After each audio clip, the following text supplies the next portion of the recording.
Let us understand the concept of decimal using fractions with denominator 10. Consider the fraction bars. In the first bar, only 1 out of the 10 blocks has checks. In the second bar, only 2 out of the 10 blocks have waves. Similarly, in the third bar, 5 out of the 10 blocks have stripes. In all these cases, we express the share of the patterned blocks to the total blocks as a fraction with denominator 10. Such fractions are called tenths. Thus, while one part is 1/10, 2 parts show 2/10, and 5 parts represent 5/10. 1/10 can be written as 0.1 in decimal notation, 2/10 as 0.2, and 5/10 as 0.5. Let us now learn to read and write decimals. Consider the example 40 plus 2 plus 1/10. You know that 40 plus 2 is 42. Adding 1/10 to it will make it 42.1. Consider another example. 30 plus 3 plus 2/10 will be 33.2. 50 plus 9 plus 5/10 will be 59.5. Let us read these numbers from the table. 4 tenths and 2 ones and 1 1/10 make 42.1. 3 tenths and 3 ones and 2 tenths make 33.2.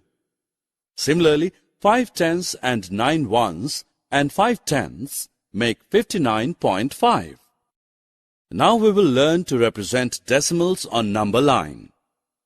We will learn this through an example of representing 0.6 on number line.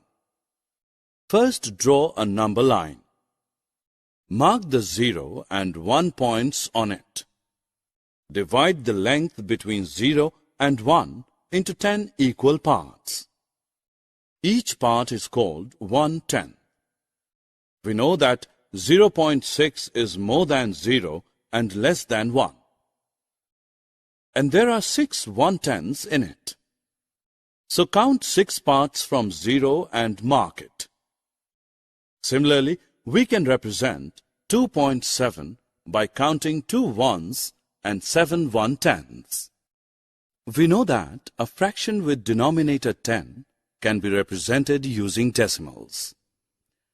Now let us learn to convert fractions with denominator 2 or 5 into decimals. Take the example of 12 upon 5. First, convert the denominator of the fraction into 10 in order to know how many tenths are involved. To know the number of tenths, multiply and divide the given fraction by 2. This gives the new fraction 24 upon 10. So we have 2 ones and 4 tenths, or 2 ones and 0.4, which makes it 2.4. Consider another example. Convert 3 upon 2 into a decimal. The denominator of the fraction is 2. To know the number of tenths involved, multiply and divide the fraction by 5.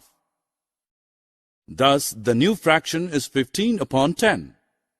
So, we have 1 and 5 1/10s, which make it 1.5. Another way to convert such fractions is to simply divide the numerator by the denominator. 1 part in 100 equal parts is called 1/100. Each small square is called 1/100th of the whole square. In decimal notation, we read it as 0.01. 12 shaded square will make 12 hundredths or 0.12. 33 shaded squares will make 33 hundredths or 0.33. 52 shaded squares will make 52 hundredths or 0.52. Now concentrate on the table and let us read decimals from it. Look at the first row. 40 plus 5 tenths plus 3 hundredths will make 40.53.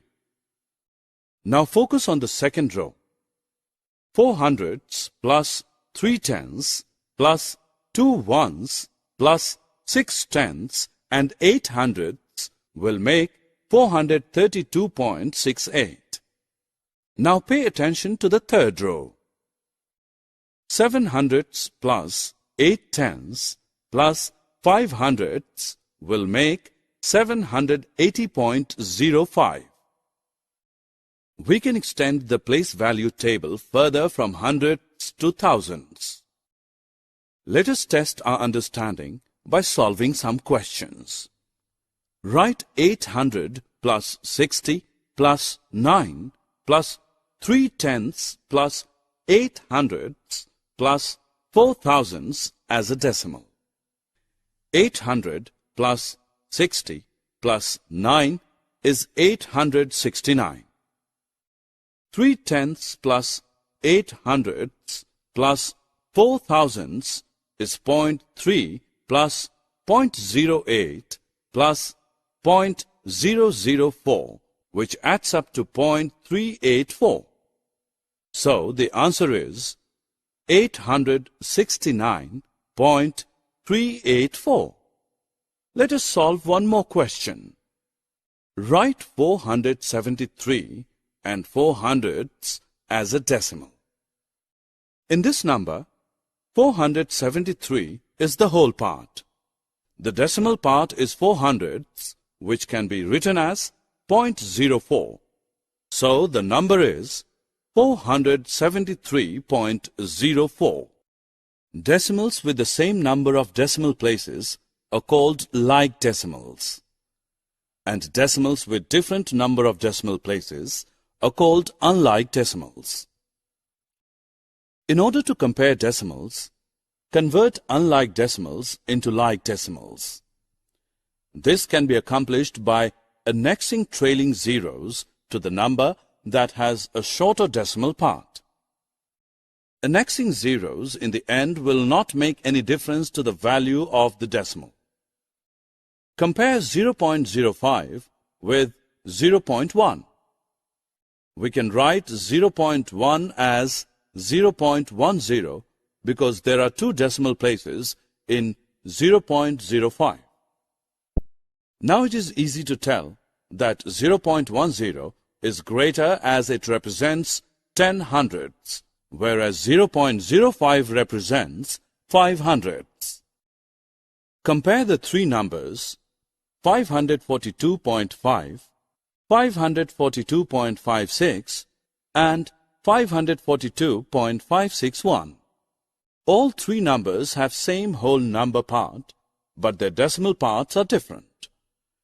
Convert all unlike decimals into like decimals by adding zeros at the end.